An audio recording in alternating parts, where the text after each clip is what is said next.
Warm greetings, everyone. On behalf of W4W Foundation, a think tank instituted as Citizens Collective, we welcome you to another session of Wednesdays for Water. Today, we are extremely delighted to restart our Riverscape series, where we had our first 6 sessions with ICOMOS, and we conducted 6 interesting sessions from heritage to design to development to conservation. And we are starting with restarting the series with our 7th session on Pune Riverfront Design, Development, Destruction, and Disaster. Before we get into the session, the objective of Wednesdays for Water is to engage in conversation with water experts, grassroots practitioners, policymakers, and youth to explore the complex intertwined issues associated with water and the possible solutions. The Wednesdays for Water has become a signature series to so much extent that people think that W4W Foundation is Wednesdays for Water. I wish it is, and it is one of the 11 Ws which we have actually abbreviated as W4W, where the leading W is water, of course, but V for water, walk for water, worry for water, like that. You can watch our website and see nearly 400 water conversations that we have done, touching more than 600 speakers who have come on our platform and shared their water celebrations and concerns, their water problems and solutions they are working upon. At W4W, we strongly believe that water conversations are extremely crucial for water conservation. With the success of Wednesdays for Water, we actually had to split the sessions more, and we now have Friday Waters, where we do thesis club. PhD researchers come there. Friday Water Arts, artists come there. Friday Water Talkies, filmmakers come on our platforms. And Friday Water book reading, authors come on our platforms and meet a maestro when we get hold or when we fish some of the legends of the water sectors. Besides this, on Monday, munching with musing and musing with women for water. So we had to deviate further and bring women warriors or workers in the water sector to appreciate and acknowledge their water activities. These are all online sessions, but mind you, we also do on-site water workshops, water walks and talks, tailor-made courses, seminars, conference panels to continue the water conversation in various possible ways as we can. It is only possible because all of you believe, I suppose, that it is important to talk about water, to make water everybody's business. My name is Mansee Bal Bhargava, and I'm from the House of W4W, welcoming all of you for this today's Restarting Riverscape series. And the session will be on Pune Riverfront Development. So before we dwell into the session, I must also make a disclaimer here that I really wished to start this session with Ahmedabad and Sabarmati Riverfront Development in Ahmedabad, because that's the mother of most of the riverfronts which are going to come up in the country, 100 of them, as I hear from the Vibrant Gujarat session event last year in Gandhinagar. And we have with us today at Pune Riverfront discussion, Mr. Sarang Yadwadkar, Shailaja Deshpande, whom we call Shailaja Tai, and a dear friend to me as well and mentor. And our discussant today is Tara Tanmayi S. So the session will go like this, that we'll have both the speakers speak about their ideas of riverfront in Pune, the design, the development, what it holds, what it is going to be like, and how it unfolded in Pune. But before I invite our speakers, I just wish to take a quick 2 pictures from Ahmedabad, just to give a cognizance to you where we stand today in Ahmedabad. This is Ahmedabad over 100 years. I hope you see the screen. Do you see the screen? Yeah. Do you see the screen of Ahmedabad? Yes. So you see Ahmedabad in the yesteryears, then you see the riverfront in conceptualization, then I usually call it rape of the river, and then the beautification of the river, and it stands like this on non-monsoon days. And this photo is from last week. So this is the context on which we are talking today, and we will have our first speaker talk about Pune, and we have Sarang Yadwadkar, and it took me some time to convince him, to be honest, but he is very excited to be with us, an architect, very well known, who graduated from Sir J.J. College of Architecture.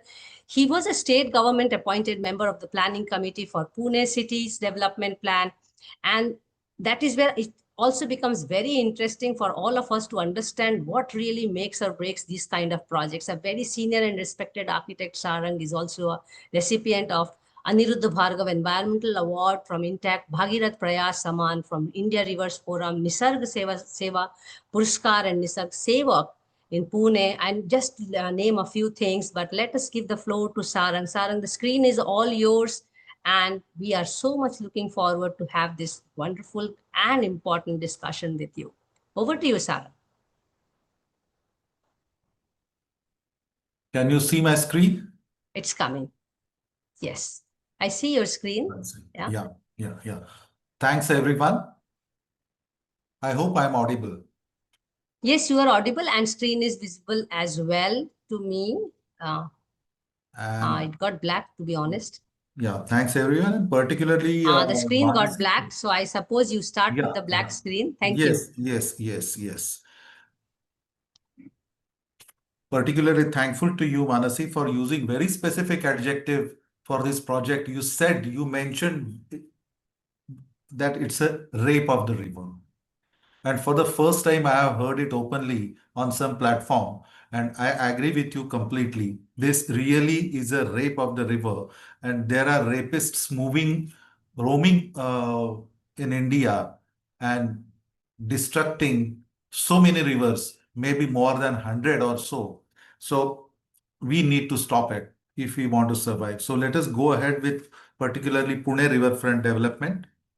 I have only 15 minutes to speak, so I'll be little fast. See, basically, we are going to discuss Pune Riverfront Development. I call it Pune Riverfront Destruction or Pune Riverfront Decoration. We need to understand the background before we understand the project itself. See, this is the map of Pune. Okay, this is Pune city.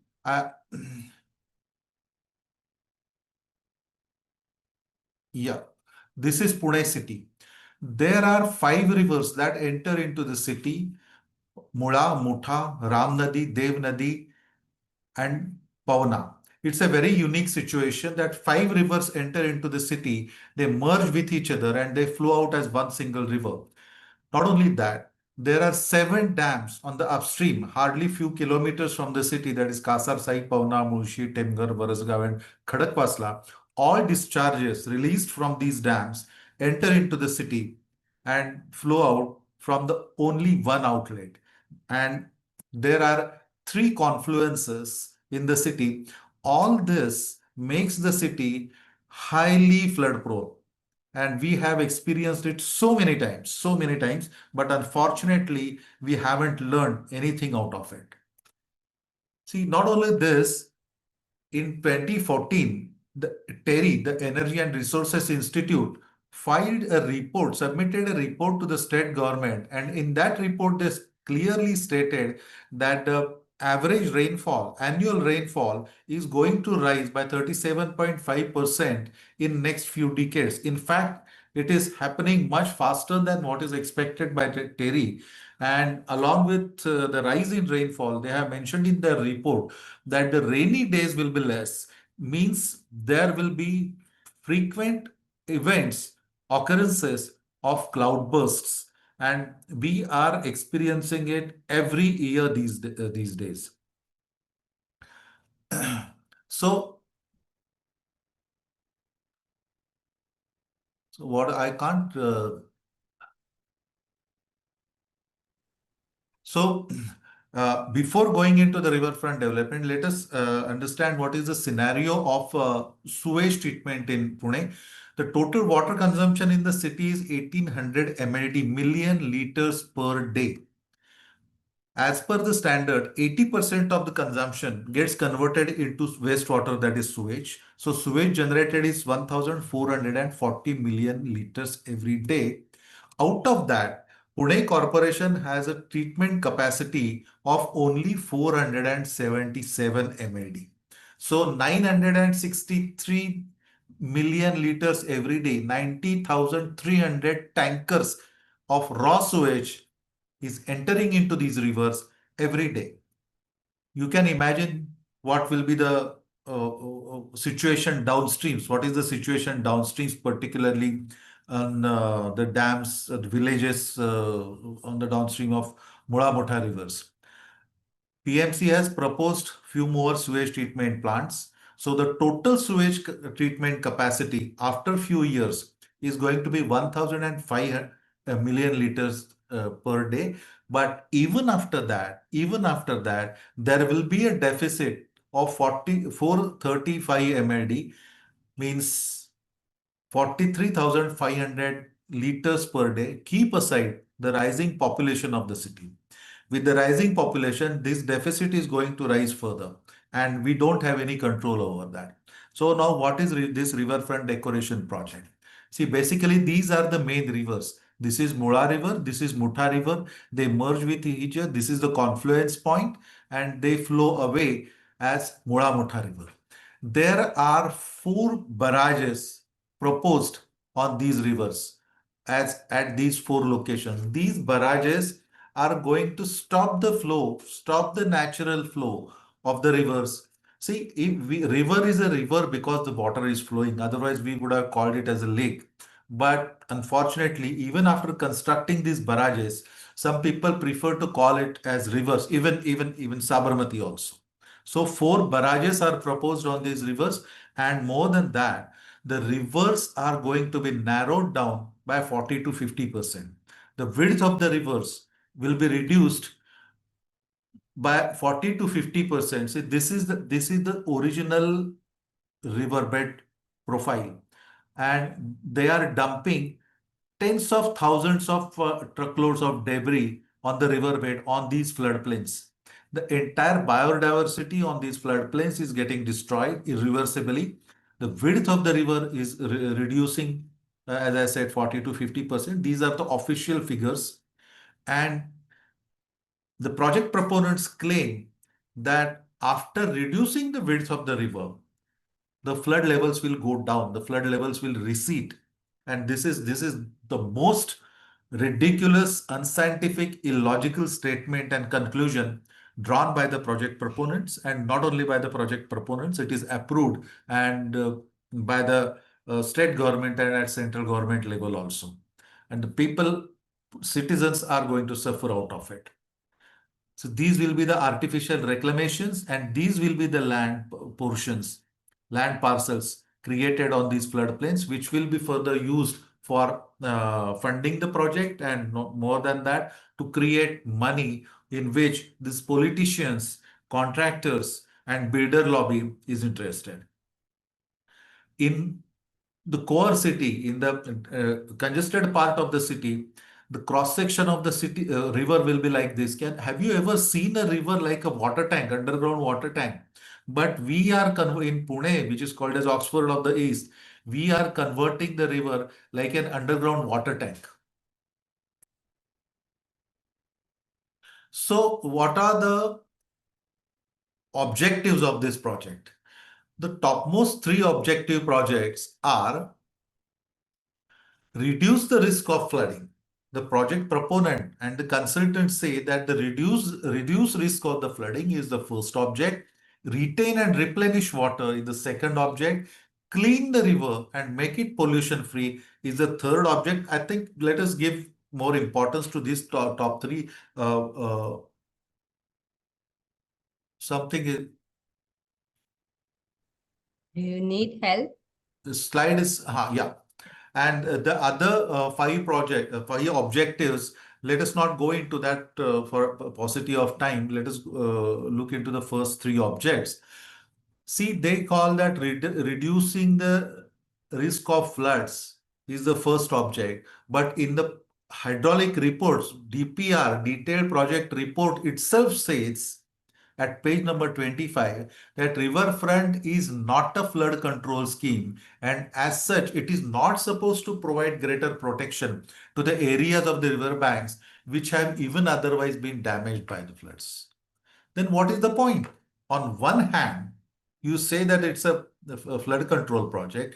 To reduce the flood levels is the topmost objective, and in the DPR at some corner you say that it's not a flood control scheme.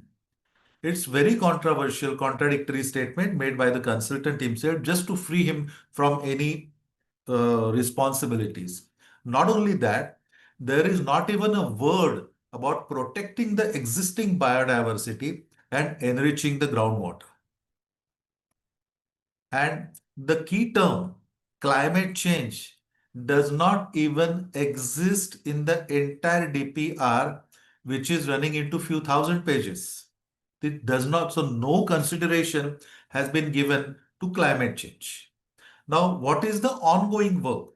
I'm just going to show you some photographs of the ongoing work of this project. See, this is the ongoing work. Earlier, the bank of the river were up to here. This and all this portion was covered with biodiversity. There were thousands of trees on all these floodplains. This was a floodplain, and subsequently, in this project, the entire floodplain is filled up with debris, as you see. Massive dumpers are unloading the debris on the riverbed, and they are creating this artificial land reclamation.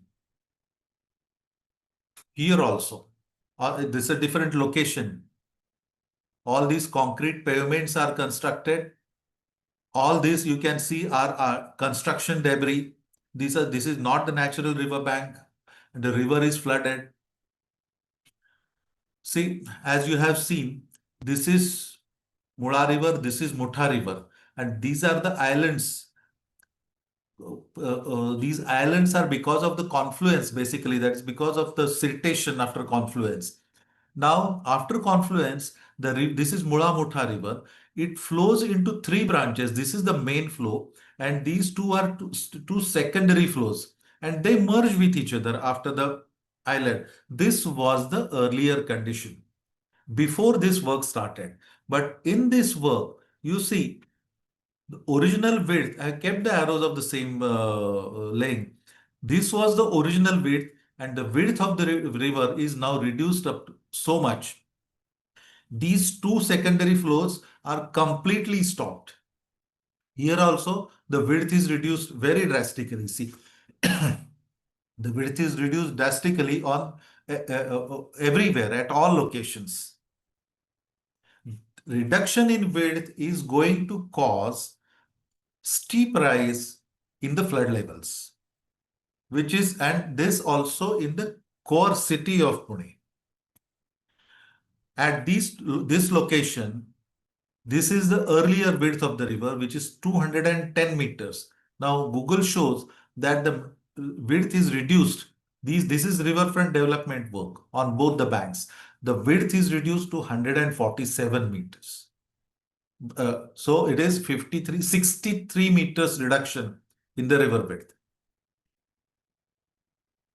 This reduction in width, this dumping of debris is in violation of all norms of CWC as well as state government water resources department and all earlier judgments given by NGT as well. In violation of all these norms, this project is taking place. We have filed, we have challenged the environmental clearance given to this project. We have challenged it 2 times in NGT, and the cases are going on. Unfortunately, long dates are given. But anyway, we are trying to fight it out. Now, just see this location. This is the work going on of RFD. This is one temple. This temple is called as Visarjan Ghat.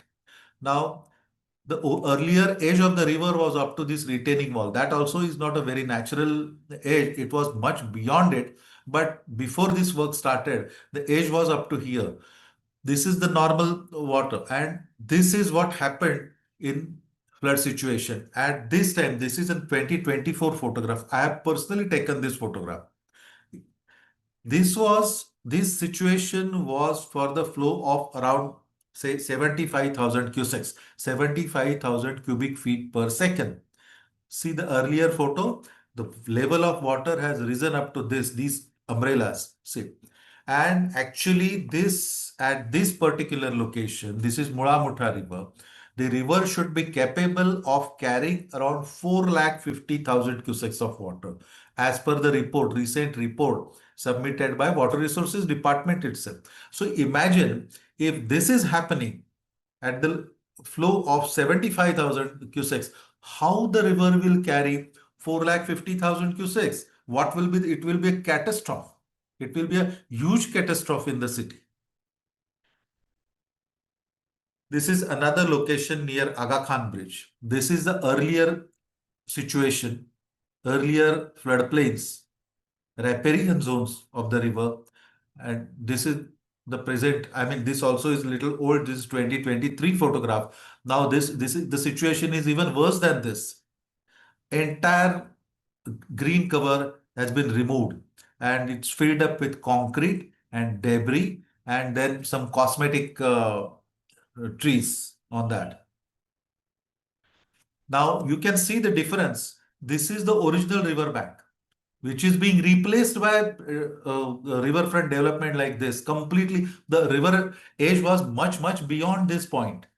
Now all these are debris, artificial reclamation, and you can see the difference. You can see the contrast. Now we have to decide. You all have to decide whether you want a river bank like this or like this. By way of these floodplains, by way of reclaiming these floodplains, the corporation is creating artificially reclaimed land of around 1,700 acres, which will be subsequently commercialized by the politicians and bureaucrats. That is the crux of this project. Even these are the photographs of 2024 floods after this project started. At the discharge, this time, the discharge from the dam was 35, the Khadakwasla Dam is 35,500 cusecs, cubic feet per second. And the dam is capable of releasing 1 lakh cusecs of water. Imagine what will happen if 1 lakh cusecs are released. These are the colonies, residential localities along the river bank. Same 2024 floods. This is 2025.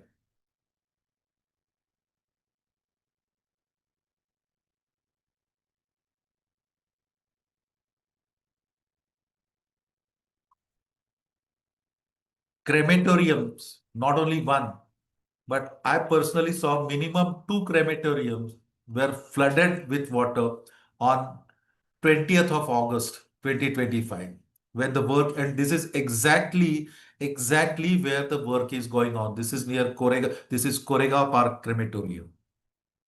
This is the situation. This is riverfront development site itself. I'll show you twice.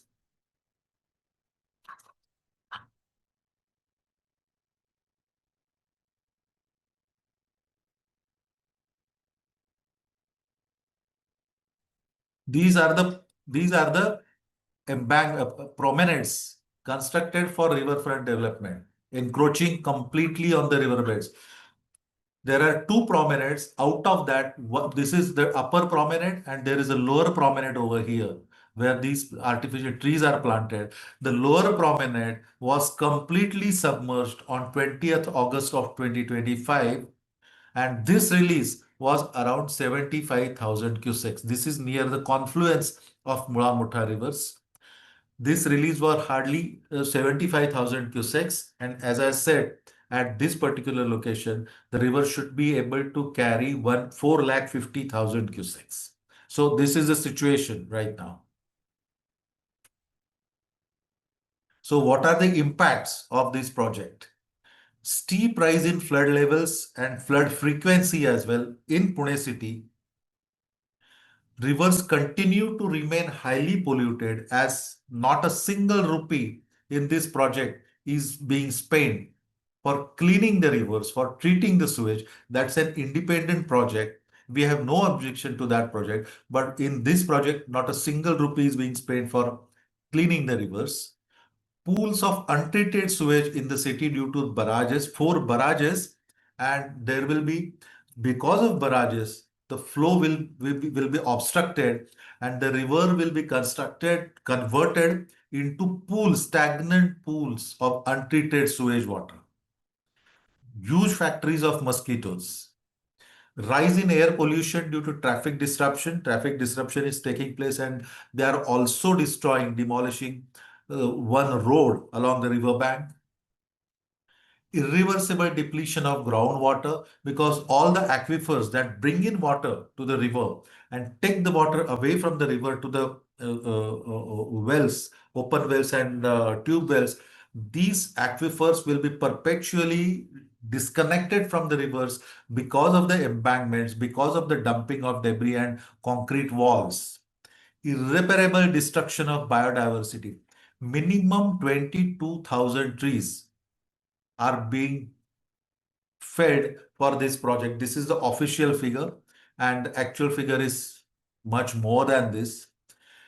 The tens of thousands of millions of cubic meters, as per their estimate, 37 lakh cubic meters of debris will be dumped on the floodplains and riparian zones. In addition to the concrete and pavements, imagine 37 lakh cubic meters of the foreign material, and all this at the cost of 4,727 crore rupees, which we have to bear, which we the citizens of Pune have to bear.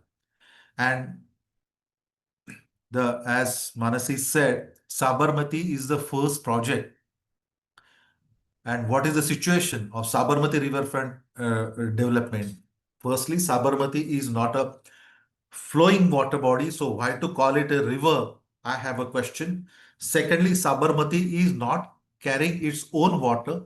The water in that, the stagnant water in that riverbed named as Sabarmati is borrowed from a Narmada canal. So Sabarmati is neither having its own soul nor having its own body, but still we or people call it Sabarmati River. So this is the situation. This is the hyacinth, growth of hyacinth in the Sabarmati River. This is Google satellite image from Ahmedabad. Same situation.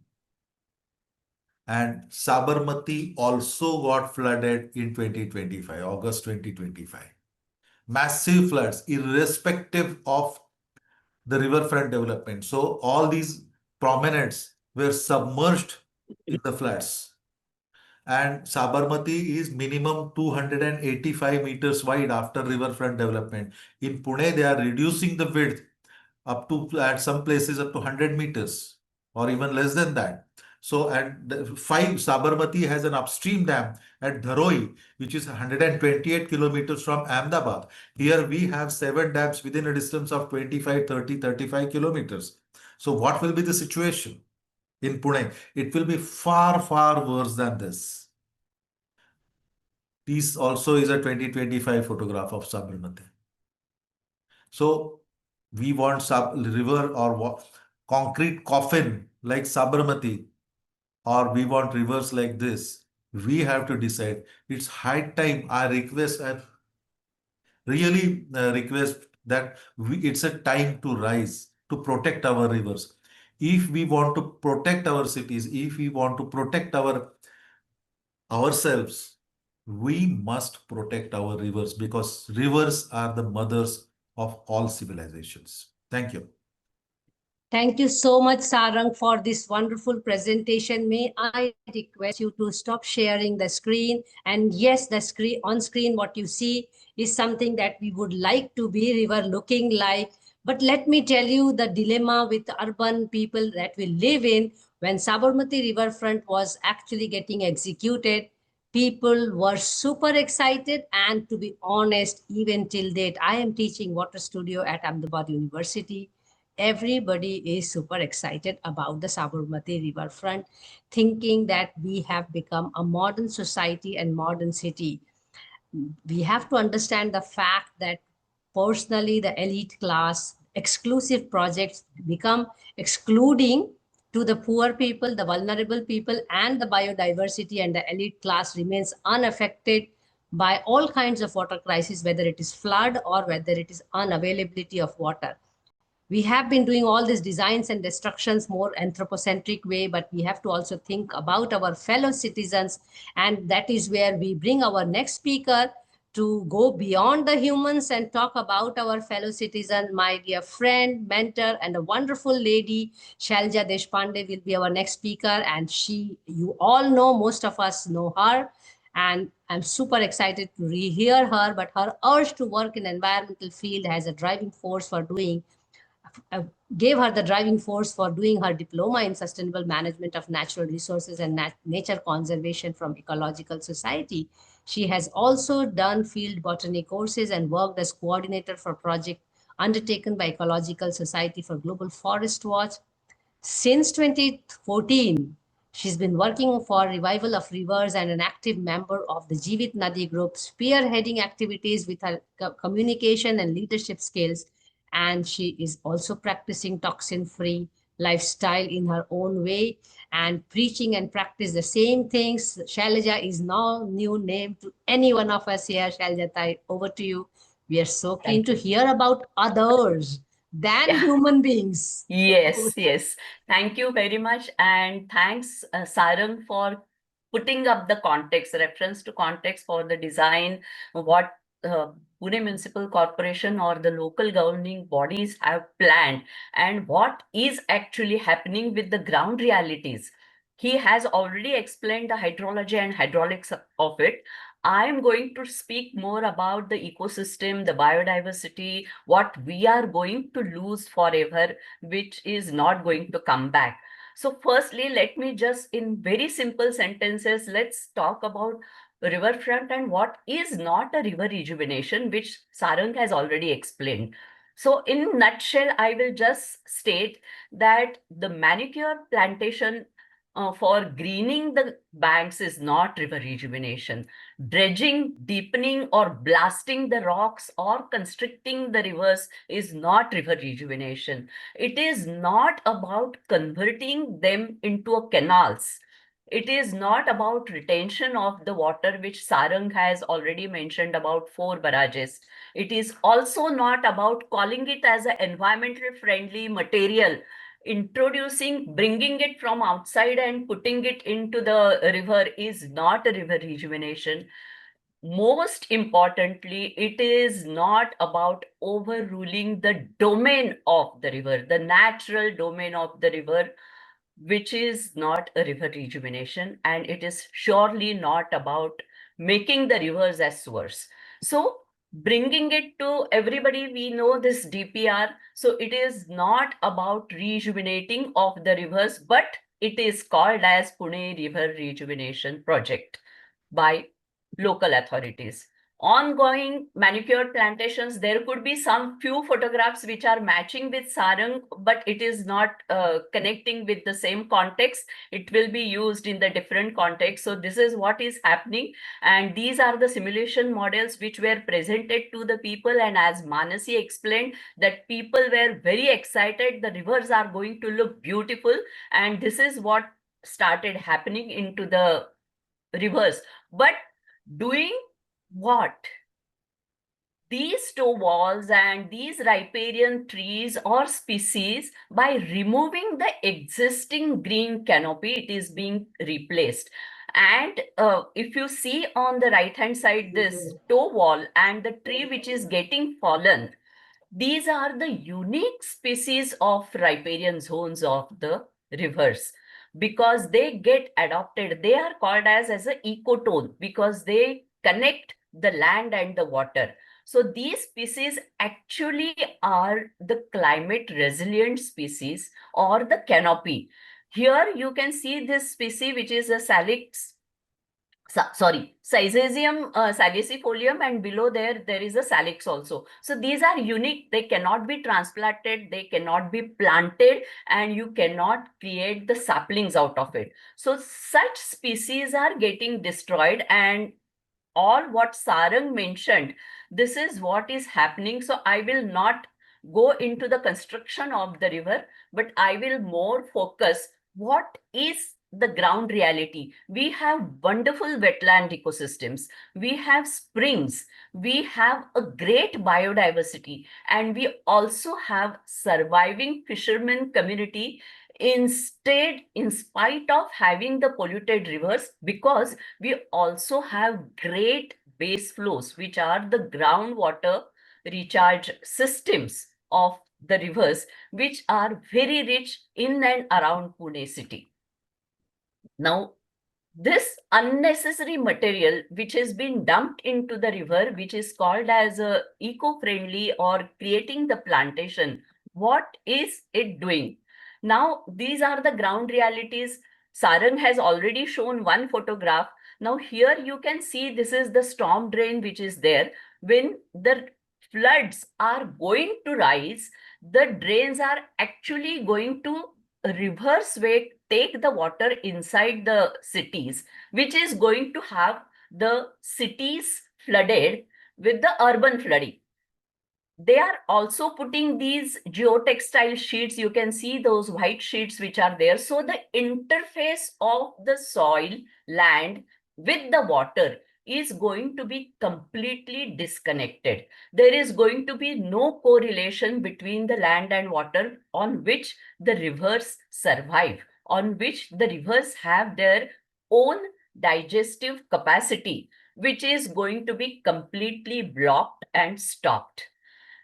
Now, we already have a lot of encroachments around the cities and within the Pune city. This is an excellent example. The embankments which are there in 2019 could not stop the floods, because you can see this building where the weep holes and the storm drains actually carried the water inside the building.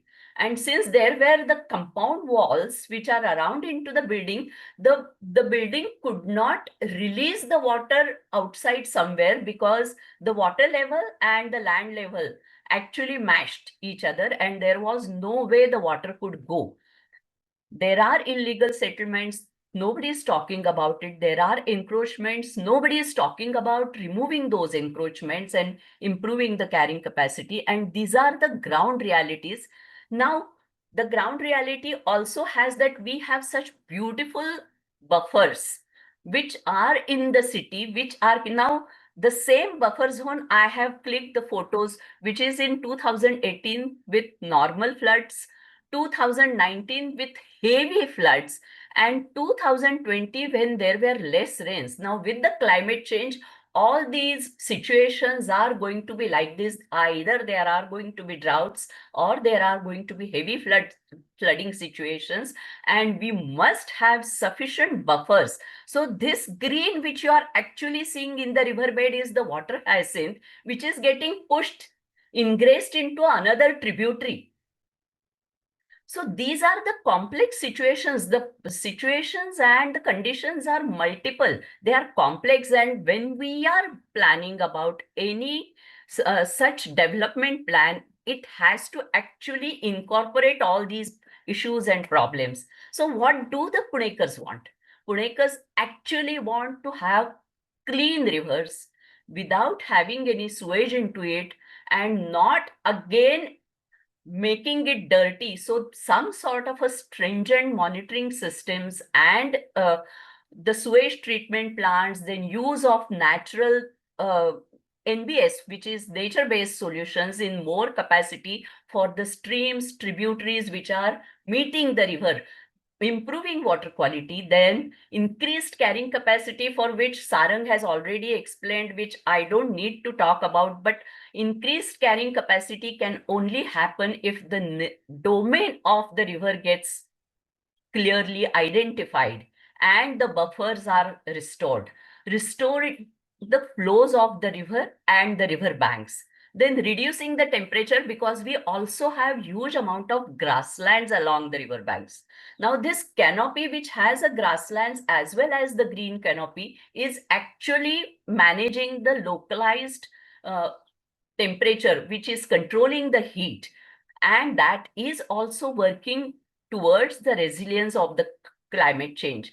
Since 2018, Punekar citizens who are very much aware about this Pune development plans, who are actually, it is about the common citizens I'm talking about. It's not just the experts who are talking about. The common citizens want something different. And what do they are demanding? What are they demanding? They are demanding the trees not to be fallen. They don't want the concrete walls. They want the rivers to have the trees around them and not axing them. They want to protect and conserve which is existing and not something manicured landscape. This is the demand of the Pune citizens. The normal citizen of Pune is very much environmentally aware and is looking at for protecting and conserving which is there, present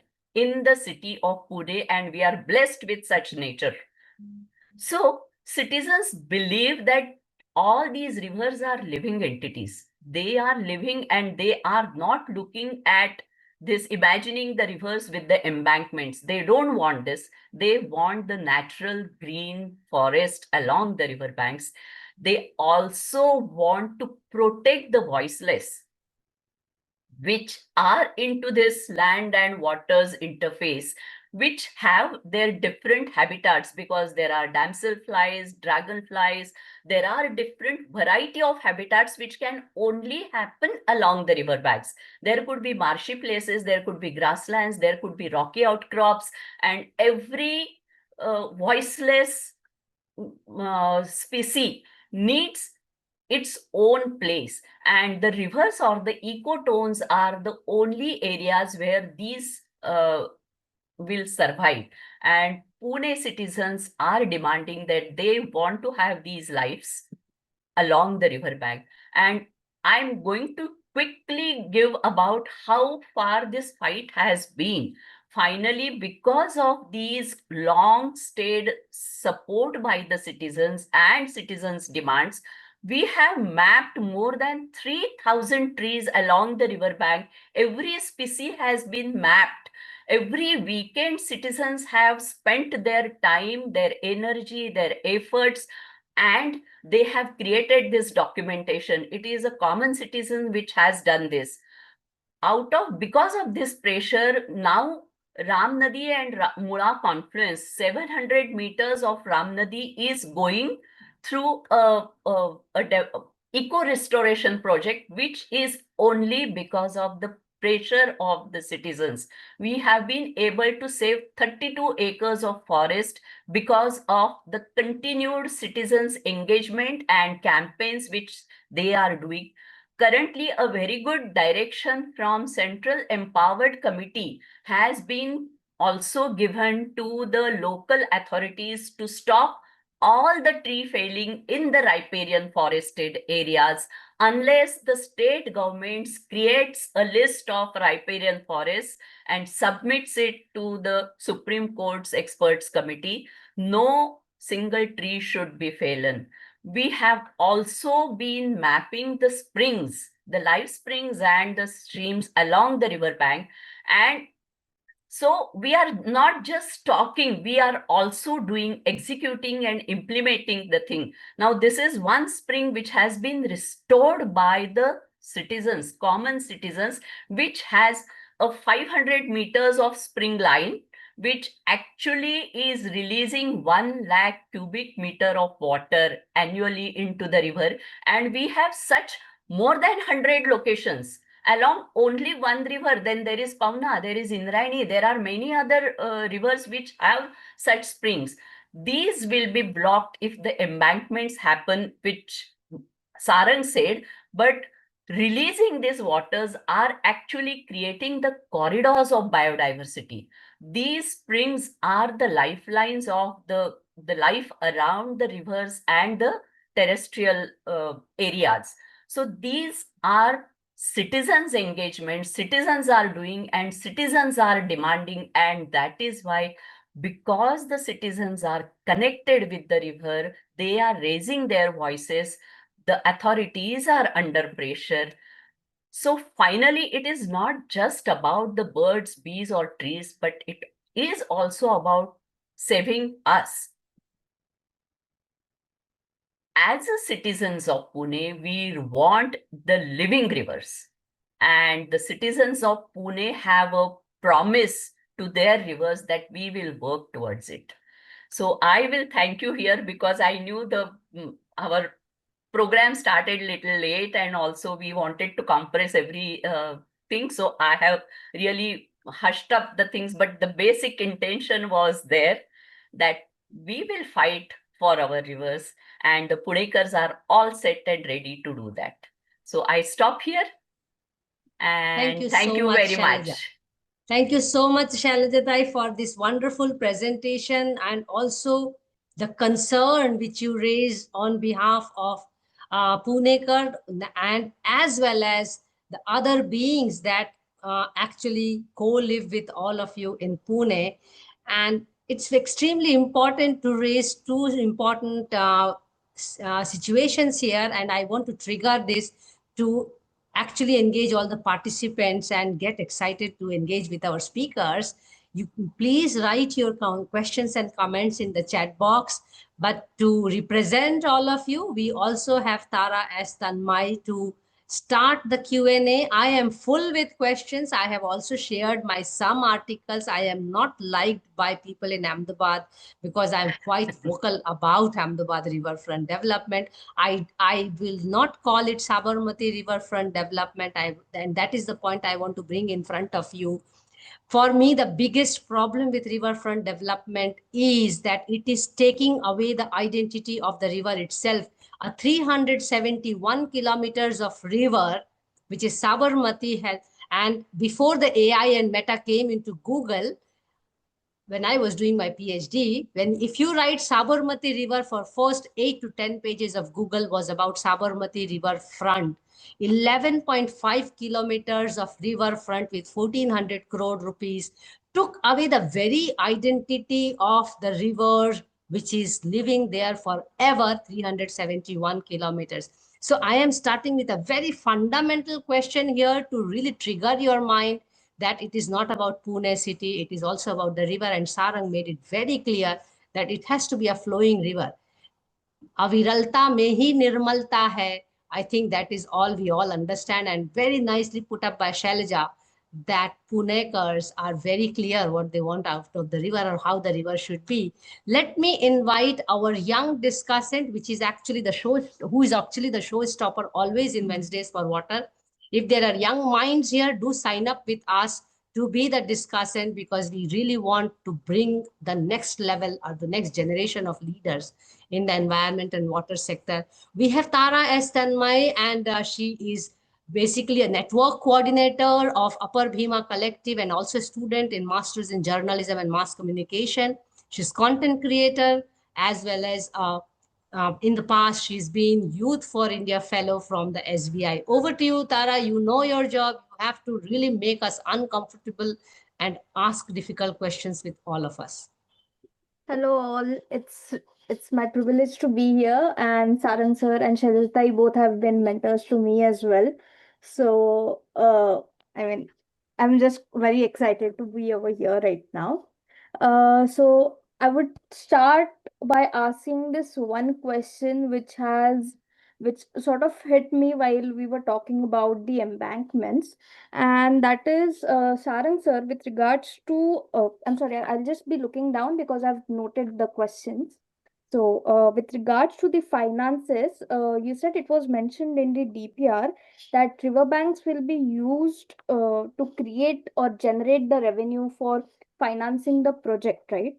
So in that case, what does it mean for citizens of Pune? So like, will be able to access the riverbanks the way we do it now, or would it be given to like probably private developers? Because as per my understanding, there have like the PMC has been conducting a few meetings with the private developers as well.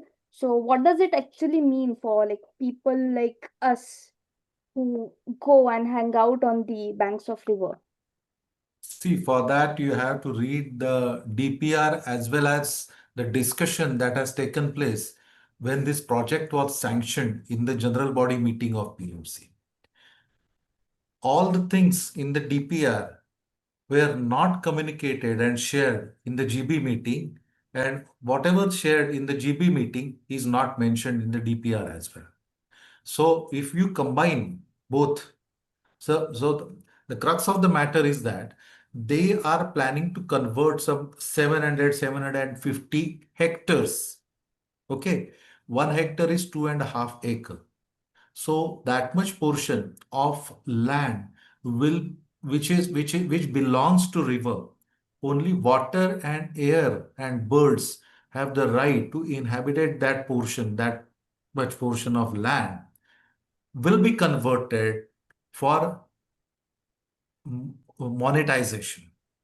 Now, they have not mentioned specifically how this monetization will take place. See, these politicians and bureaucrats are very, very shrewd, and they are, very, so to say, cunning in a way.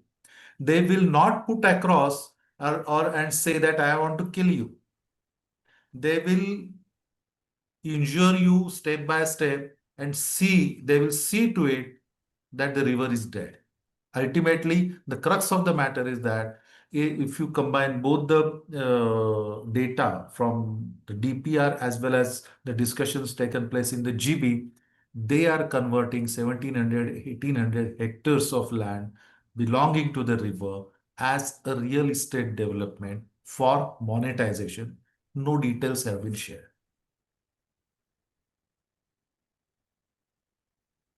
That's quite something. And I mean, I don't know what to say on this, because then would that also mean like we could uh to some extent lose some access to the river land itself? Maybe, maybe.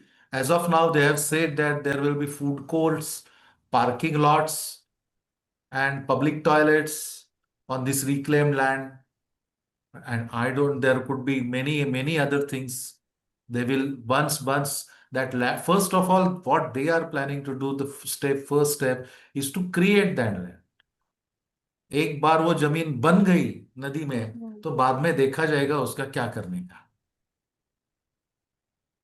I mean, okay, there are quite a few things which can be discussed on, like, because on one end, creation of, like, toilets and parking spaces in current situation do sound like an ideal step, but then, like, uh again, creating a land and then creating it on top of that might not be very ideal. And for that, Shailajata, I would like to come to you. So, again, same on the embankments itself. So I believe that river has meanders for a reason, right? And Yes. one of the jobs of meanders is to slow down the floods. So in case this is channelized, how would that impact, like, the flood, and basically, like, would it, like, the water would gush in, if I'm not wrong, and that would create more flooding situation? And how would that impact the ecology around over there, on this reclaimed land, like, uh, assuming that there would be some ecology left there? Yeah. Okay. It's a very good question, because a lot of people, they usually the technology actually says that you have to straighten or train the river. That's very commonly called as that we have to train the rivers when it comes into the urban areas. But the meanders play a very, very important and significant role in the ecosystem, because the rivers are too old. They have been formed when the Western Ghats or our mountain ranges have been formed much later that. So they have created what is a river. If we call it in our regular language, we call it as a nadi. Nadi is जो नाद करती है वो नदी. So it has its own dynamics. It has its own rhythm. So when you actually destroy or disturb the rhythm, the river when it meanders, as you say, it has to deposit in one place and it has to erode in one at one angle, which is the outer end, which where she will erode, and the other end she will deposit. In doing that, if the dynamic of the river gets disturbed, that is the character of the river, that it will have to erode and it will have to deposit what it brings from the upstream. So if it doesn't happen that way, it is going to scur the bottoms or sideways or somewhere else, or it is going to flood downstreams or upstreams. You cannot imagine, because every river, being a living entity, is a different characteristic. Like Tara, Shailaja, or Manasi are made up of different natures. So every river's dynamism changes as per its geology, its landscapes, its geomorphology, its ground base flows, and other things. So if you destroy and disturb this dynamism, we really don't know how the rivers will behave and how destructive it will be. It is beyond anyone's imagination, I feel. I wish to add something here, what Tara is mentioning, and also bring to light the state of Ahmedabad's riverfront. I mean, I really refrain from calling it Sabarmati Riverfront, Sarang, with your due permission, if you allow me. Please, I think one thing which I will request all of you to bring a change in there is removing the name of the river. At least that Pune is calling it Pune Riverfront. Good thing. Uh, uh, Ahmedabad Riverfront, economy, parking, trees. I just want to clear every and bring it to all of you. All the trees on the riverfront which are planted on the bank, I don't see any ecology, and the trees are not even growing more than 10-15 feet, and they are monoculture, non-indigenous trees. They are not growing, no shades, nothing. Fishes die every year, in fact 2-3 times a year. And now comes the economy for which it was made. The land is reclaimed to make economy. We have not yet managed to even sell 10% of the land, out of which the money was going to come back to the project. So I will stop here. Over to you, Tara. Thank you so much for mentioning that, because if I'm not wrong, there's a really beautiful documentary made by People's Resource Centers on how Ahmedabad lost Sabarmati, and I think it's worth watching for everyone who's, interested on the subject. And it also talks about how again, as Mansi you had mentioned, like how it is a very elitist project, and it leaves out so many classes which were dependent on the river. And now that we are talking about this, I would also like to ask, like, what would be implications of Pune riverfront on the downstream people? Because currently, to best of my knowledge, the polluted water is already causing a lot of health issues in the downstream region, and there have been cancer belts and kidney stone belts, and people are getting infected with skin infections and whatnot. So how would Pune riverfront impact the downstream people, and what would be the implications? Sarang, would you like to take it? Yeah, actually, in a way, I would put the same question in a different manner. Instead of giving priority to treat the water, to clean the river, what will be the impact on the downstream side if those funds are spent on so-called beautification, artificial beautification of the river? I would put it that way.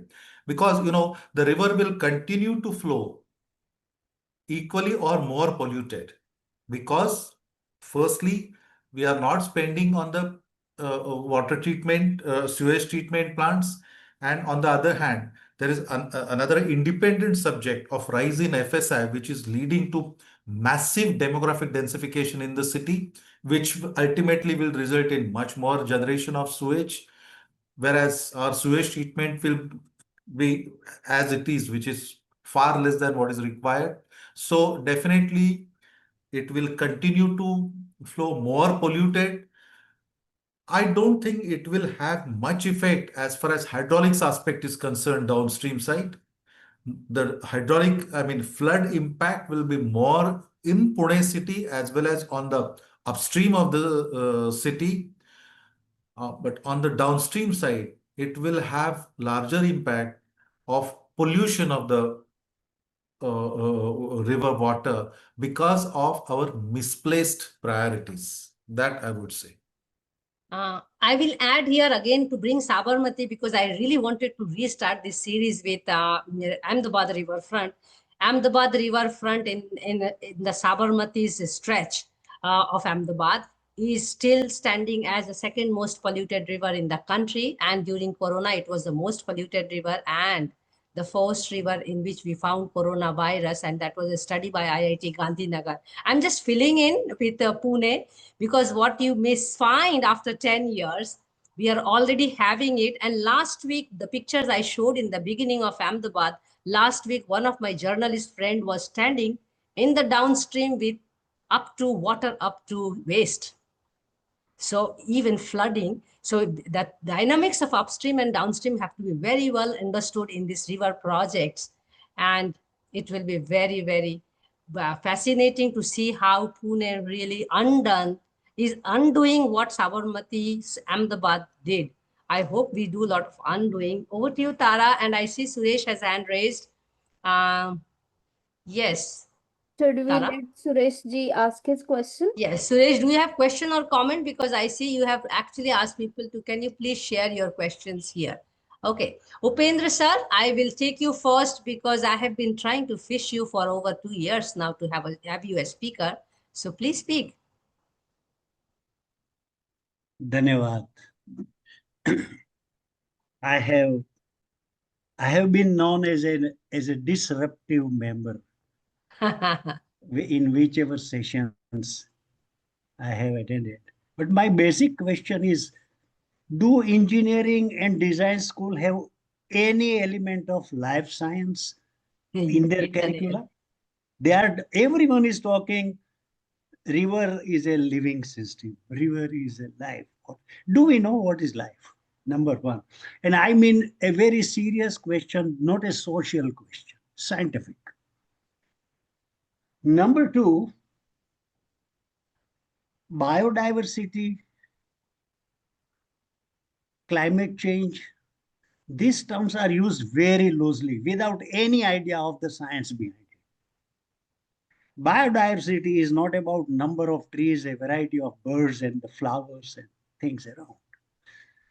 Biodiversity is about preserving the gene library of an area, which is different from one river to another river and one segment of a river to another segment. Now, I have attended nearly 500 sessions in these 5-6 years. Everyone says sewage should not go to a river. Yes, but how do we treat sewage? Does a single engineering college has any idea about how to treat sewage? What is sewage? Sewage is not a shit. Shit is a scientific word. Shit is an abbreviation of stove high in transit. Earlier, the cow dung cakes were transported by ship to distant regions, and they were stored in the hull of a ship. So due to some leakage, it will start degrading and releasing methane. Now, during the course of travel of a month or two, when somebody goes down in the hull to pick up something, he carries a candle or a lantern, and the ship would be blown away. So there was a practice that all cow dung cakes should be stowed high in transit. Now, what is a waste? Nature does not know waste. In riverfront, do you think only after concretizing the rivers have started showing this destruction or deterioration? And riverfront in Ahmedabad had a different history. It was 2001 earthquake, and the thousands and thousands of tons of concrete debris was dumped on the river. It was not possible to transfer it. And river rejuvenation is a flawed terminology in scientific sense. Rejuvenation is bringing something back to its juvenile status. None of these speakers ever talked about the zero discharge stream. Now, what is zero order stream? Show me one single design school or engineering school textbooks which cover the description of this. And do you think River Siena is in any way in better condition? In the Olympics, so many teams swimming, they withdrew their entry from the swimming competition. सवाल ये है कि ये करना नहीं चाहिए, वो करना नहीं चाहिए, वो तो ठीक है. And camera doesn't care whether I am cuddling a child or I am crying. There is a fashion of satellite imaging and camera and all that. Camera doesn't know what is in front of the lens. It is, and the eye will see only what brain knows. If the brain Absolutely. doesn't know, it hardly matters what I am in front of or what is in front of me or what camera I hold. Sarang साहब, आपकी बात सुन के अच्छा लगा, but I wish we had gone deeper into the areas which will help us explore what are the possible solutions. There is no single sewage treatment plant world over working successfully. And Mansee ji, I am leaving my last question on this forum. I am making a statement. I would request you to challenge me. Sure, sir. Absolutely. Atmospheric air has no oxygen. This is the statement. Sir, but you started with a very important note on education, on biodiversity. I have been fighting a battle on education of basic water. Water as a building material itself is not taught in architecture, planning, and water design. is not life. Please. Yes. Water is not a single solution. Absolutely. In its purest form. Indeed. I'm not talking about contamination. Water. I completely understand. No, I want to put the science behind it. Sarang sir, Yes, water is not a single liquid because as per the physics, laws of physics, any single liquid will have highest density at the freezing point. Water has highest density at plus 4 degrees. Plus and 4 freezing degrees, it, freezing it 0. So what is the other form of water? No textbooks ever cover, no speakers ever touch it. And temperature is something which cannot be addressed without albedo. Absolutely. And the point is the river, climate, environment, these are the schemes. If I'm running a temperature, you put your hand and tell me I'm running temperature, you don't treat my skin. Absolutely. The causes of fear are elsewhere and nobody talks about this. After 500 absolutely. We want to seconds, hear you longer, sir. I have to come back to the session and take charge because I have been trying to get you on board here to speak at length and really speak out what we would like to do. And because I know the body of work I tried to connect with Shailaja long back. I know Professor Deshpande also. I know him for more than 15, 20 years. Shailaji did not even respond once. Okay, we'll take those grievances outside the session. I'm not complaining, please. Thank you. No, absolutely. The very platform of Wednesdays for Water is to engage in conversation. And when I say conversation, it includes conflicts as well as cooperation, as well as any kind of conversations that are required to unpack, reconnect and everything. And that's what we have been doing in 177 sessions of Wednesdays for Water. There are many things that needs to be discussed, but as the host of the session, I have to make sure that we are focusing on the session. So you can actually blame me if Sarang has not provided us solutions, because he was confined to present something as per the session. And also nobody has the perfect solution about how to deal with rivers. But Allow me. in a situation where we don't know what is water itself. Mansee Yes, ji, sir. blaming is a lack of scientific temperament. I do Absolutely. not achieve anything by blaming anybody. But Absolutely. Christopher Banninger, such a senior man who doesn't need introduction, he designed Hasim Premji University campus in Bangalore. Oh, we can keep talking about it. Please do read my tribute to Dr. B.V. Doshi. I wrote it the day after his No. demise, and one SET of does the not things I teach wrote anything about it. about water management. Please. No, I'm SET talking about our understanding of water has been very naive, and probably it is ignorant to large extent that we have really not really got into the situation. But I would like to take your session independently on what you think about water, because at this moment there are questions flowing into the chat box. Please allow me to take everyone and make the session very inclusive.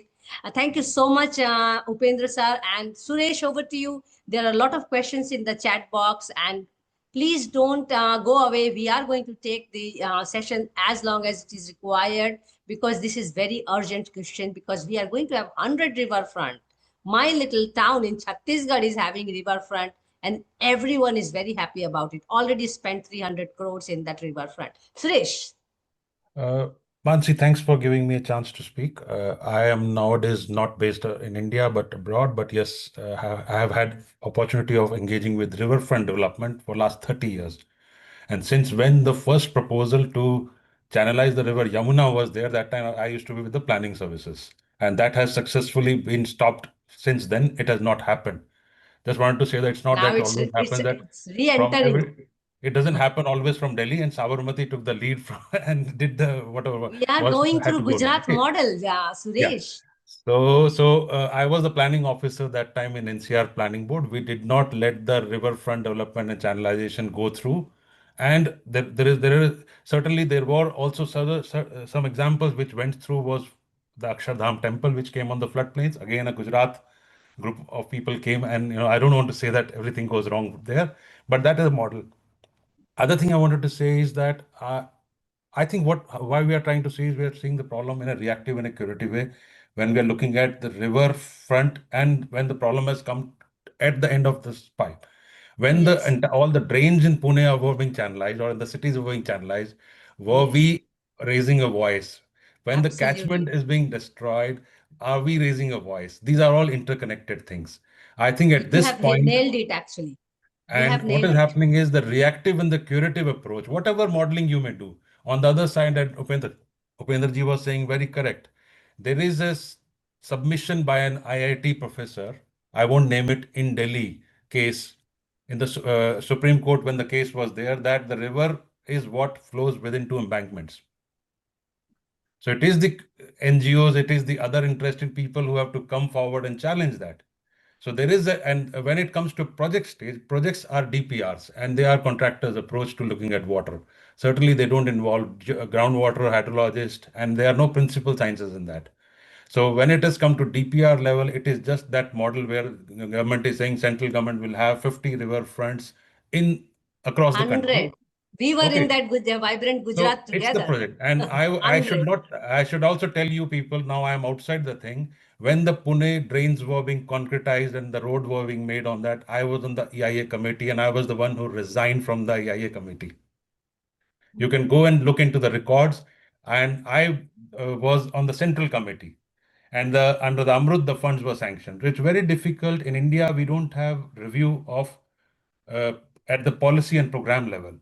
We challenge it at the project level. At the project level, you will stop one, another will pop up. So on the other side, in the name of river sensitive master planning, every city is doing the same thing. It's not a story Yes. of Pune alone. It's Yes, happening at I the think same I'll take it time. from here, Suresh, if So you I'll just don't leave, mind, and Mansi, for and the I'll have to paucity go of the back. I time. just wanted to say Delhi is a case where you can see successfully river channelization has been stopped. There are floodplain reservoirs being made to augment the groundwater. There are biodiversity parks which are being made by C.R. Babuji. And there are various efforts time and again, not only on the river, but also in the catchment being challenged what the development authorities do. So it is a holistic approach we need to take if we really want to challenge this. Otherwise, all these zero runoff, all those things, because even the discharge from the drains which are outfalling is going to cause flooding. And if we have, covered them and put them into embankments, then that is going to cause Yes. flooding. Every effort is going to, not only this effort. Absolutely, absolutely. That's the ignorance we have lived with when the drains were getting concretized. And I want to bring the mention of Vedas here, where the nadis, the rainwater harvesting system, or the water conservation, it has been already talked about in the Vedas in the form of nadis, and giving the reference of the nervous system of human beings. And we really didn't realize, or maybe ignorant about water systems, and we just didn't thought that we have to come to it, and river is a mighty thing, we come about it. But just very interesting question here, and how can we stop it? And actually, I want to announce here that on Last October words, Mansi, I'll 15th, I have to go let for me another just meeting. announce, Suresh, Mansi. let me just announce, Yeah, sure. on October 15th, we are having the next Riverscape series on Mula-Mutha Riverfront, which was successfully at least stopped for the time being, and until the next announcement comes at the project level. And we are going to discuss with a equally vibrant team of Vadodara, and we will have it on October 15th, same time, 5 o'clock. So all of you who are around, if there are some questions which are not addressed here, do join us on that, and do keep following our website on it. And I would like to go back to Tara, because we have to understand the young discussant needs motivation, and she should be supported and encouraged to ask more questions. She is representing all of us here. And Tara, if you have any last questions, and then I would like to actually ask you to take questions of Angad, Amrit Raj, and these questions are very important. If you can make them up and put it together, it will be wonderful. Tara. Absolutely. Thank you. So one thing which I want to absolutely know, since a person who is studying ecology right now, and uh, so to say, I have been observing birds around over here. So I just want to know, like, what would be the implications of, this project on biodiversity of the river? Again, like, I mean, it might be a bit related to the previous question I asked, but once the concretization happens, how would the species composition be on banks of the river? Because, like, right now, if we go, we see ibises and we see cormorants and we see like many other birds as well. But what would happen once the river banks are concretized? Would we still see these kind of bird species over there? No, Shailaja. no, flatly no, because see, it's not the birds and fishes are visible, but there are invertebrates, there are uh, algae Planktons. and fungi, there are zooplanktons, there are phytoplanktons. So that is a life chain and food chain. So it also connects with the strata of the river, as well as I said, ki it is an interface between the ground and the water. So the life along with it, every bird, every species needs its niche, its requirements. And on two things these species survive is, first, there is a reproduction. For reproduction, they need to have food to eat, and they have to also see that the future generations survive on the food which, whether it is amply available, and a protected habitat. If they don't have both the things, the species are going to go extinct, or maybe certain species will move away, like birds who can fly from one place to another place, but who are stationed into the aquatic life are not going to survive. So the survival will be the only who are resistant to the pollution. So the species combination or the formation may be completely different than what we have, and it will be probably a different ecosystem altogether, but not the one which we are looking at, not the one which we are feeling. And that is actually, it's like a honeycomb. So you are removing the walls of the honeycomb one by one, and it is going to collapse, because that the species are going to go away.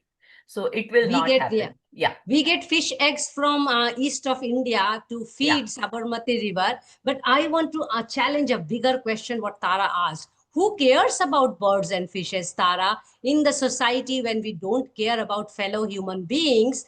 And especially when we make these exclusive projects, do watch a film by Conflictorium. It is on love at Sabarmati, and that very clearly tells how an exclusive project excludes majority of the population of the city itself. Even if I go today with torn clothes, I will not be allowed to enter the riverfront today itself, as I stand today. So it is for whom? Who is this project for?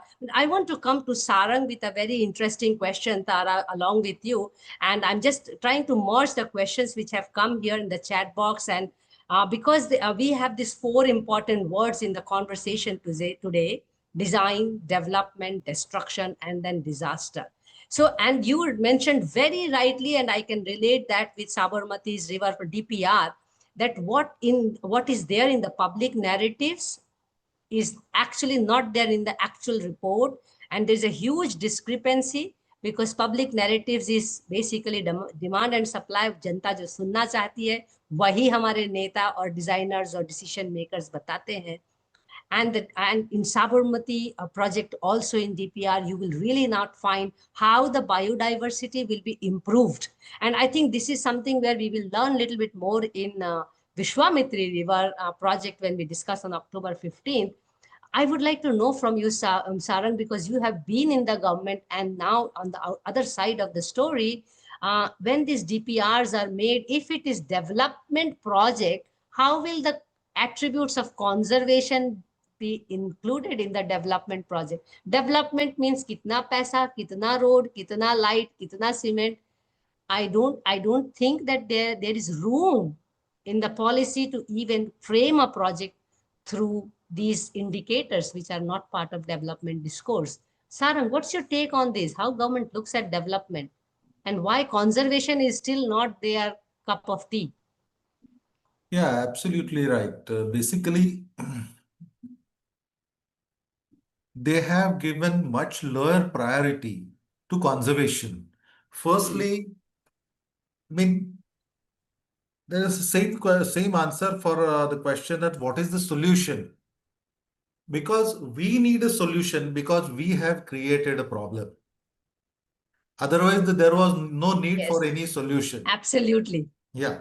There was no problem. That's my problem. Why did you see it as a problem? It's not my responsibility to provide a solution. Yes, because I agree with you someone else 100%. has created the problem. Just stop creating that problem. And what is the problem? The problem is encroachment on the rivers. And when I say rivers, please take it as flowing water bodies. May it be streams, may it be tributaries, but everything we call as rivers when it flows, when the water flows. Stop encroachments on the rivers and encroachment from quantitative as well as qualitative aspect. Don't dump untreated sewage. Now, how sewage is to be treated is a different issue because that goes to urban planning. That's not today's subject of discussion. That can be Absolutely. I discussed. agree with you on that. Yeah. Yes. Yeah. So how sewage is to be treated, how it is not being treated is a different discussion altogether. But don't dump untreated sewage into the rivers. See, just little, I'm taking a small liberty. Our cities are not growing. Our cities have already become obese. So whatever our cities have become unmanageable. And that is the real problem. We cannot provide water to each and every citizen, clean water. We cannot treat the last drop of sewage. Then what is the problem? What is the purpose in, increasing the population in the cities? We need to understand that Lakshman Resha. So let us, I mean, that's a big issue. That's a different aspect altogether. Yes. We have to take them. Yeah. We are Yeah. going stronger with Wednesdays for Water because we are fully booked until end of November. So you can imagine how people really want to discuss these burning issues. On the screen, you have two interesting pictures, which was projected as पहले तो जैसे दिखाते हैं ना, पहले मेरी बुरी हालत थी, फिर मैंने ये दवाई लिया और फिर मेरी हालत अच्छी हो गई. This is exactly what has been projected. And mind you, these two pictures were there in many airports, including Ahmedabad, to showcase what was bad, that is basically in black and white, and how beautiful we are going to make it or have it is in the colored. So I'm just talking about the narrative which has been made, Tara, so for you to also take a cognizance of. So the poor people were bad, the animals were bad, the public narrative, let's not blame it to the designers and decision makers, it's a public narrative. And the very fact of understanding of the river, that a river will remain dry for some time of the year, is completely misunderstood, misjudged, and unacceptable by the masses. So the dream which was sold to us as masses, that you will have river all the year round, and that is one of the aspect of DPR, by the way. In Sabarmati, flood control is part of the discussion in website. River water all year round is part of discussion. Beautiful gardens part of discussion. What happened? All poor people disappeared. All animals disappeared. Ahmedabad, because it is holding water from a dry city, became a dengue capital of the country. Animals cannot go into it. Suicidal rates have increased tenfold. So we really have to think deeper. It's not only river and the water and flood alone, but just to give you an overview, I'm showing how we want to see a picture and how decision makers and designers then capitalize our dream and just portray it through the riverfronts. There are many questions. I encourage all of you to keep coming to our sessions. We are really having these kind of discussions all the time. I would like to take some pressing questions from the chat box. Tara, if you don't mind, Angad has a very interesting question. What can we do, common citizens? Angad, I encourage you to join 15th October because Vadodara stands as a, I will say, as an inspiration for all of us, what every city should do. Sarang, will you agree with me or not to really see what Baroda did for 13 years in the High Court and stop the riverfront? What's your take on it? Yeah, it's a very interesting story. Fortunately, there are crocodiles in Vadodara, which is a very important species, and the crocodiles protected the Vadodara rivers, So you Vishwamitra have to, rivers. yeah. So Yeah, you have yeah, to find a leading actor, and yeah, Vadodara had crocodiles as actor. And yeah. mind you, more than 300 crocodiles were removed when the tallest statue of the country was made in for Sardar Vallabhbhai Patel. Amrit Raj, you have also a very interesting point here. We need to understand this. Okay, you are talking about. So Gautam in Idnani, how to encourage the vote bank rise up against the political. Oh, very interesting question. Let rivers be the political agenda. Why not? Why not? Let us start doing that.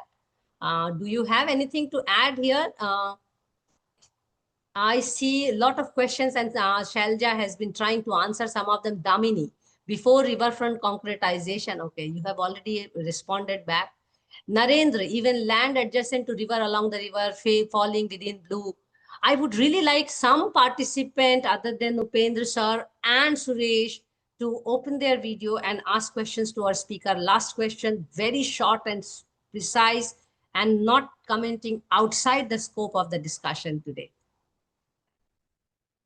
Anyone? Last chance. Otherwise, I will do the vote of thanks because these sessions can go really long. Mansee, let me Very speak interesting. because you Yes, had Neha, put the over to you. poll. You had a hand raised, but I would Yeah. really encourage to have the video on because the black box is really not nice in YouTube. Sorry, I cannot do that because Okay, please ask your question. I'm not well. Yeah.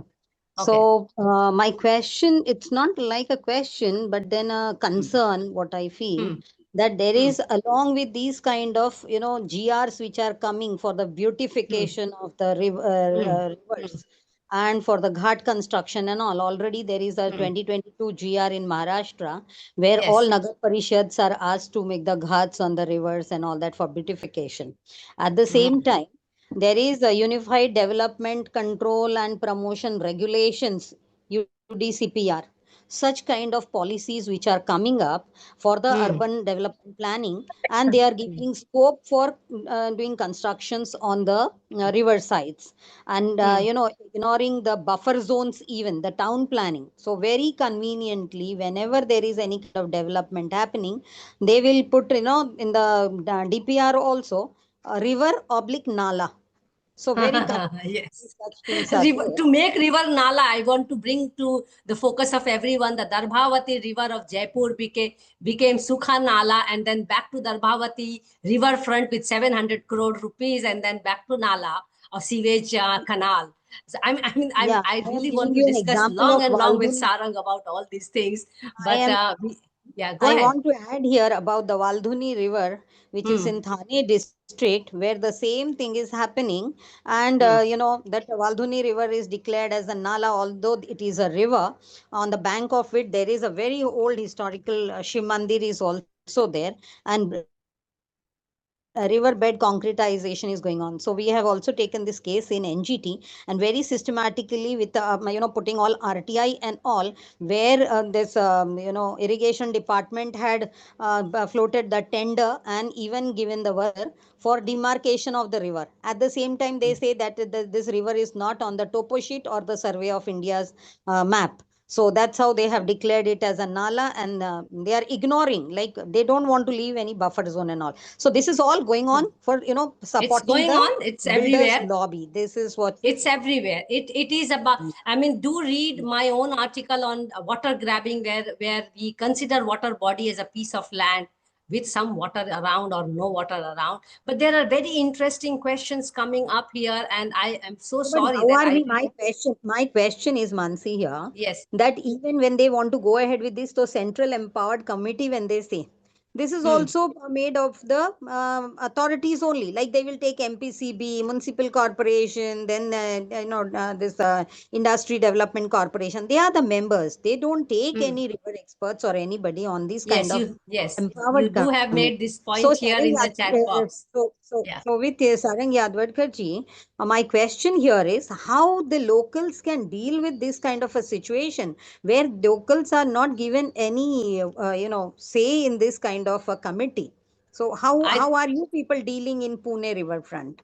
They are. I mean, that's why we are having this session. I think I will take the lead to respond to you, because I said that October 15th, do watch, because we are going to unpack the very process Vadodara took, so that other cities, because I know Nagpur people raised voices, Pune people raised voices, and I see Upendra sir, Sarang, they have been really doing it in their own way. You are doing in your own way on about all these riverfronts and nalas. I just want to bring a point to all of you. Our idea of riverfront template comes from Varanasi's riverfront. But please understand that riverfront came over the years, organically done, and every building is facing back to the river, and the ghat was made to protect people of Varanasi from the might of Ma Ganga. Varanasi now and since antiquity always depended on its lakes and tanks and ponds. I mean, because I study lakes and ponds, not rivers, I know this very well. You may contest me on this, but please understand that that is not a one-time act which we are trying to do everywhere. Delhi is approving now riverfront. 100 riverfronts, vibrant Gujarat last year, we heard it, and that gives me really, really scary scenario. I hope more cities, including Pune, really stands up and raises their voice, makes a political agenda, and really gets the river they would like to. I know these conversations may not lead to the final outcome, and I am also aware that we may consider ourselves to be in constant prisoner's dilemma कि मेरे करने से क्या होगा, हमारे करने से ही कुछ होगा. The same education which requires to build a riverfront is the same education which requires to make the river conservation. It's the choices you make in life. And this whole practice of Wednesdays for Water is to increase the water awareness and water education along with water consciousness. So we are not teaching water in this country, even in 1% of the universities. No IITs and IIMs have water education. So what do we expect from this society where riverfronts are coming as a Western dream? and imposed on us. We have long way. We are really hoping to have at least a year-long session on riverfronts.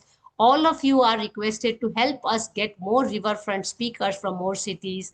I hope we did justice to Pune's riverfront discussion. I know 1 hour and 1.5 hours is never going to be enough to talk about these important things. But I want to assure you that these conversations must go on. Do watch October 15th, Vadodara Riverfront, and Sarang has already promised me for some more riverfronts with more acquaintances. That is how Wednesdays for Water is flowing with sessions. We need help from our speakers. If you are a water worker, if you are interested to share your concern and your celebration of water, do write to us at helloww4w@gmail.com. Next week, we have only Monday session, Monday munching and musing session on September 22nd with Dr. Gopa Samanta from West Bengal, where we would like to know what it is to be a woman in the water sector. Next week, we also have our annual event on September 26th and 27th. We are going on site, 2 days, immersive, fun-filled activity, water festival, this time aqualogs at Ahmedabad University. The food and the stay is on us. You have to bring yourself to us, but do write to us. It is an invited event from W4W Foundation and Ahmedabad University. Thank you so much, Sarang, sir. I sometimes call you sir, sometimes Sarang, but thanks so much for opening up the conversation and making people uncomfortable about this whole idea of riverfront. Thanks, Shailaja, and always, you are always there with that wonderful smile, but I know deep inside you have deep concerns. And wonderful to have you, Tara. Tara, I'm looking forward to having you on site here. Lot of work you have to do in the Waterfest. Shake the youth and wake the youth. That is your job in the Water Festival here. Thanks all of you, Thank you for making these conversations meaningful for us. We are going stronger at least until November end. And we look forward to having more speakers, more topics, and keep the conversation flowing just like the flow of the water. If we cannot stop the water in the river, at least we should at least try not to stop the conversations flowing. Thanks all of you. Please take care.